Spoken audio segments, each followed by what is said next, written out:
came here today just to tell the truth. So hopefully we can get down to the bottom of this. I'm 100%, the charges against me are 100% false, and hopefully due to time, we'll start to see that. Those individuals allegedly included high-ranking supervisors in the business, personal assistants, security staff, and household staff. Sean Diddy Combs' life once epitomized the very definition of luxury. This was the man who built an empire out of sheer charisma and ambition, transforming himself into a cultural juggernaut with the kind of influence that could move mountains, or at least dictate the Billboard charts. Private jets, sprawling mansions with infinity pools, closets full of designer labels, and the kind of wealth that most people couldn't even imagine in their wildest dreams. He wasn't just rich, he was untouchable. Or so it seemed. But now, Sean Combs is waking up every day in a dormitory-style prison unit, clinging to cans of mackerel like they're bars of gold. That's right, mackerel. The man who once bragged about wearing watches worth more than some people's homes is trading packets of oily fish as currency in the Brooklyn Metropolitan Detention Center. It sounds like a storyline ripped straight from a parody. But no, this is real life, and it's as humiliating as it gets. A U.S. judge has ruled that the rapper and producer Sean Diddy Combs will stand trial on federal sex trafficking and racketeering charges in May. He'll be held in prison until then. Sean Combs has pleaded not guilty to charges that he used his business empire to transport women and male workers across state lines to take part in recorded performances. If convicted, he could face a life sentence. The Metropolitan Detention Center isn't exactly the Ritz-Carlton. In fact, it's notorious for its harsh conditions, moldy walls, vermin-infested dorms, and a menu that could make even the most hardened palate turn. And if that's not enough of a wake-up call, consider this. Inmates are restricted to spending a mere 180 Federal Reserve notes every 2 weeks at the commissary, where even basic snacks like Cheez-Its and Snickers feel like small luxuries. For someone like Diddy, who once spent more than that on a single bottle of water flown in from some remote glacier, it's a humiliating slap in the face. In her civil lawsuit, Cassie said that she was the victim of abuse, assault, and rape at the hands of Diddy. But let's get into the nitty-gritty. Diddy's not just any inmate. He's housed on the infamous 4th floor in a section of the jail known as 4 North. This isn't the general population. It's a dormitory-style unit reserved for high-profile inmates, government informants, and people whose presence in the regular population might lead to, well, let's just say, unpleasant situations. Compared to the rest of the facility, 4 North is supposed to be a softer landing. There are bunk beds, communal TVs, and even a gym with yoga mats and a basketball hoop. But don't let that fool you into thinking it's some kind of vacation. The walls of 4 North might not be closing in physically, but for Diddy, the psychological toll of his fall from grace is all too real. We are not done. This investigation is ongoing, and I encourage anyone with information about this case to come forward and to do it quickly. The humiliations are endless. Take the mackerel cons, for example. These packets of fish have become the unofficial currency of the prison system, a staple for bartering and trading among inmates. Need an extra blanket? That'll cost you a Mac. Want someone to do your laundry? Better start stockpiling those cans. For Diddy, the man who once measured his worth in platinum records and Forbes rankings, being reduced to this kind of transactional survival is the ultimate indignity. It's a far cry from the days when he could walk into any room and command respect with just his presence. And it's not just the mackerel. Diddy's daily life is now dictated by a strict routine that leaves no room for the spontaneity he once thrived on. Breakfast is served at 7 a.m. sharp, no late-night parties, no custom omelets, prepared by a private chef, just the same bland institutional meals served on plastic trays. Afterward, he's allowed to roam the dormitory, but only within the confines of 4 North. There are no luxury cars waiting to whisk him away, no private jets idling on the runway. Just the cold, fluorescent, lit monotony of prison life. Even his appearance has taken a hit. The man who once prided himself on his meticulously groomed image has had to let his hair and beard go gray thanks to a ban on hair dye. His tailored suits and diamond-encrusted accessories have been replaced by a standard-issue brown jumpsuit, blending him into the sea of other inmates. It's as if the very essence of his identity has been stripped away, leaving behind a man who is barely recognizable as the cultural icon he once was. You said we are not done and that Combs did not do this alone. Do you foresee that there could be other charges related to this case?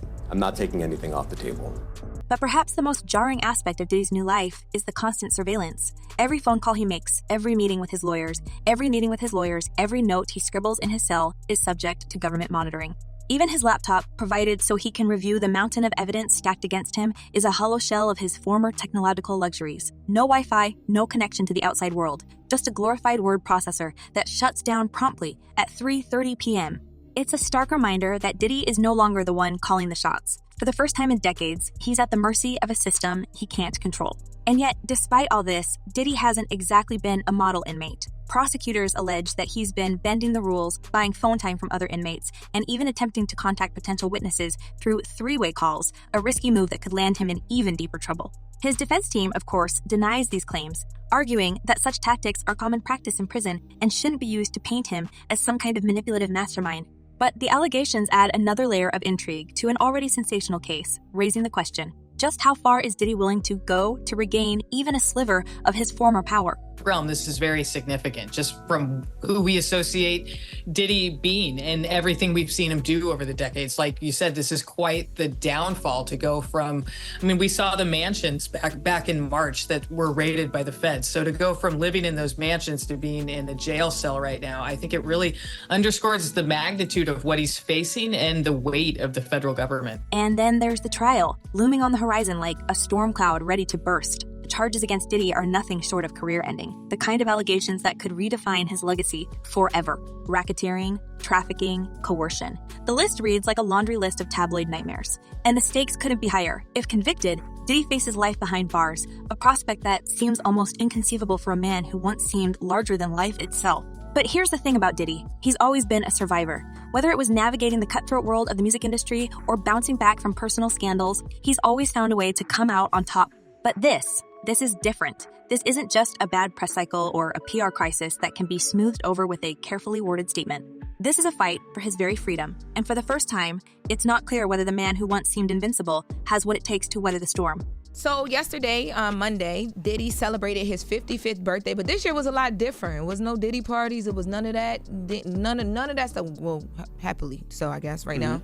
But anyway, so this is his first birthday behind bars. As the trial date inches closer, the tension inside 4 North is palpable. Diddy spends hours poring over legal documents, his once charismatic swagger replaced by a grim determination. He meets with his legal team frequently, their strategy sessions taking place in a sterile conference room that's a far cry from the opulent boardrooms he once commanded. The evidence against him is overwhelming, the kind of case that could make even the most seasoned defense attorney break into a cold sweat. And yet, Diddy remains defiant, insisting on his innocence and vowing to fight the charges to the bitter end. But for all his bravado, there's a sense that even Diddy knows the odds are stacked against him. The walls of the Metropolitan Detention Center may not be closing in physically, but the psychological toll is undeniable. Each day brings new revelations, new allegations, new reminders of just how far he's fallen. And as the trial date looms ever closer, the question isn't just whether Diddy can clear his name, it's whether he can survive the weight of his own downfall. This is the first time that I'm speaking about it. It's something that I'll never forget, actually. And just when you think the spiral couldn't get any worse, the walls around Sean Diddy Combs begin to close tighter, not because of the prison bars, but because of the people outside those walls. People he once called allies, colleagues, even friends. The same people who partied in his mansions, toasted to his success, and rode the wave of his influence are now disappearing faster than his once untouchable reputation. And the desertion isn't subtle. It's loud, calculated, and devastating. Take Jay-Z and Beyonce, for example. The power couple, the epitome of industry royalty, once floated in the same rarefied air as Diddy, often seen smiling alongside him at exclusive events, sharing stages at award ceremonies, and rubbing elbows at the kind of parties that only billionaires could dream of attending. But now, their names were dragged into the narrative of Diddy's crumbling empire, linked to grotesque allegations of events they were supposedly present for. And how did they respond? Not with silence, not with loyalty, but with a swift surgical strike to distance themselves entirely. And that's not the first time we've seen this tactic, and the last time it actually worked. Their legal team didn't just deny any involvement. They dismantled the claims with receipts. They proved, without question, that the couple wasn't even in the same city during one of the alleged incidents. It was a public erasure, a definitive we were never here, and it sent a clear message. Whatever's happening with Diddy, don't tag us in. The move wasn't just a defense, it was a statement. Beyonce and Jay-Z don't want their names anywhere near this mess. And they made sure the world knew it. And while their lawyers were busy scrubbing their clients' reputations clean, the fallout for Diddy was monumental. It wasn't just about the allegations anymore. It was about the optics. If even the Carters, arguably the most untouchable couple in the entertainment world, were racing to distance themselves, what did that say about Diddy's standing? Jay-Z is speaking out this morning after the civil suit accusing him and Sean Diddy Combs of rape. was dropped. NBC's Chloe Malas is here with more. Chloe, good morning. But the Carters weren't the only ones retreating. LeBron James, the basketball legend, found himself caught up in a storm as well. His name surfaced in one of the lawsuits, accused of witnessing events at one of Diddy's infamous gatherings. And how did he respond? With an unflinching denial. His representatives didn't mince words. They called the claims absurd, pointing out that LeBron's schedule at the time was public knowledge. He wasn't at any party. He was on the court, where he's always been. It wasn't just a denial. It was a pushback, an insistence that he wouldn't be dragged into this chaos. And while LeBron's rebuttal was clear and decisive, it added another layer to the narrative. Everyone's jumping ship. Gloria and Emilio Estefan, once thought to be close associates of Diddy, also found themselves implicated in the accusations. The allegations were shocking, tying them to events they vehemently denied any part in. Their response was swift and firm, issuing statements that left no room for doubt. They weren't there, they said. They had no knowledge of what was being alleged, and their names were being smeared unfairly. It was another blow to Diddy's already fragile network, another crack in the foundation of his once impenetrable empire. Wait a minute. Say that again. Say that again. Back up. You're saying that there's tapes and they're being shopped? Yes, there have been people already shopping. We've heard about the tapes, but yes. The shopping thing is yes, there already have been tapes leaking around Hollywood, being shopped around to individuals in Hollywood. But one particular person contacted me to shop a particular video they were in possession of. What makes the Estefans' public denial so significant is the ripple effect it caused among others who were once part of Diddy's inner circle. The whisper network within the industry is alive and buzzing, with former collaborators, associates, and acquaintances all scrambling to evaluate their own exposure. Some are reportedly cutting ties in private, quietly erasing their connections to Diddy before their names can even be mentioned. Others are allegedly gearing up to release their own statements, preemptively striking before the storm reaches their doorstep. It's a domino effect, a slow but inevitable collapse of loyalty as self-preservation takes over. The Estefans may have been the first to speak out, but they won't be the last. And then there's the matter of Diddy's infamous entourage, the group of yes-men and hangers-on who once followed him, like shadows. Where are they now? Sources claim that even some of his most loyal confidants have started to distance themselves, fearing the fallout of being too closely associated with him. These were the people who once basked in his glow, who reaped the benefits of his success and influence. But now, whispers suggest that they're deleting photos, unfollowing accounts, and even ghosting him entirely. It's a stark reversal of roles. Diddy, the man who once dictated the terms of every relationship, now finds himself abandoned by the very people who once depended on him.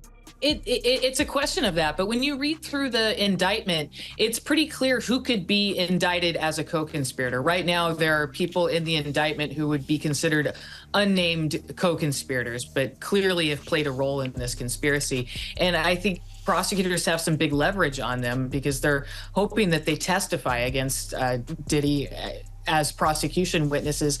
But the most chilling development is the speculation that some of these former allies are cooperating with investigators. Rumors are swirling that a handful of Diddy's closest confidants have been approached by federal authorities, and at least one has allegedly agreed to provide information. If true, this would be a devastating blow, not just to Diddy's legal defense, but to his entire sense of control. For years, he operated in a world where loyalty was currency, where silence was expected and enforced. But in the face of mounting pressure, even the most steadfast allies can falter. And if the whispers are to be believed, the cracks in Diddy's inner circle are much deeper than they appear. And then there's the industry at large. The silence from the entertainment world has been deafening. No public endorsements, no statements of support, no hashtags rallying behind Diddy. For someone who once held the music industry in the palm of his hand, the lack of solidarity is glaring. It's as if everyone is waiting to see which way the wind blows, unwilling to gamble their own reputations by standing too close to a sinking ship. And who can blame them? The allegations are too severe, the evidence too damning, and the stakes too high. No one wants to be the last one standing next to a man whose name has become synonymous with scandal. We have some major breaking news. Sean Diddy Combs has just filed a $100 million defamation lawsuit against NBC Universal for the making of Diddy, the making of a Bad Boy documentary. But the silence isn't just about self-preservation. It's about the broader implications. If Diddy, a man who was once considered untouchable, can fall this far, this fast, what does that say about the industry as a whole? The whispers are everywhere, behind closed doors, in private meetings, in the corridors of power where deals are made and reputations are destroyed. How many more skeletons are destroyed? How many more skeletons are waiting to tumble out of closets? How many more scandals are lurking just beneath the surface? Diddy's downfall isn't just his own. It's a mirror held up to an industry that has thrived on excess, secrecy, and unchecked power. And speaking of unchecked power, let's talk about the federal investigation. The raids on Diddy's homes weren't just a spectacle. They were a clear indication that this isn't just about lawsuits and accusations. This is about something much bigger. The authorities aren't just looking at his past, they're digging into every corner of his life, searching for evidence, for connections, for anything that can tie him to the charges against him. The confiscation of personal items, the interviews with potential witnesses, the whispers of more charges to come, it's all building towards something massive. And the fact that Diddy's own children were reportedly caught up in the chaos of those raids only adds to the intensity. This isn't just about Diddy anymore, it's about everyone in his orbit. 3 others where we've laid out the prosecution case. This time, we're talking specifically, what is Diddy's defense? And we decided to test it with a mock jury, and it is fascinating. It is absolutely fascinating, keeping in mind that the real jury will be sitting down to do this. The trial starts first week in May, so this is... And then there are the lawsuits. They keep piling up, each one more shocking than the last. The allegations span decades, painting a picture of a man who wielded his power with reckless abandon. The plaintiffs are diverse. Former colleagues, ex-partners, even people who were once considered close friends. Each lawsuit adds another layer to the narrative, another piece to the puzzle of who Diddy is behind the carefully curated public persona. And while his legal team insists that these are all baseless claims, the sheer volume of accusations is impossible to ignore. It's not just 1 or 2 disgruntled former associates. It's a chorus of voices, each one telling a story that chips away at the myth of Diddy's invincibility. But perhaps the most unsettling aspect of all this is the uncertainty. For all the allegations, for all the evidence, for all the legal battles, there's still so much we don't know. What's really going on behind the scenes? Who else is involved? And most importantly, how much worse could this get? Because if there's one thing we've learned from watching this saga unfold, it's that the story of Sean Diddy Combs is far from over. Every new revelation feels like the tip of the iceberg, a glimpse into a world that's darker and more complicated than anyone could have imagined. So, what do you think? Is this the inevitable fall of a man who flew too close to the sun, or is there more to the story that we're not seeing yet? Drop your thoughts in the comments and let's keep this conversation going. And trust us, there's more to come, so stay tuned.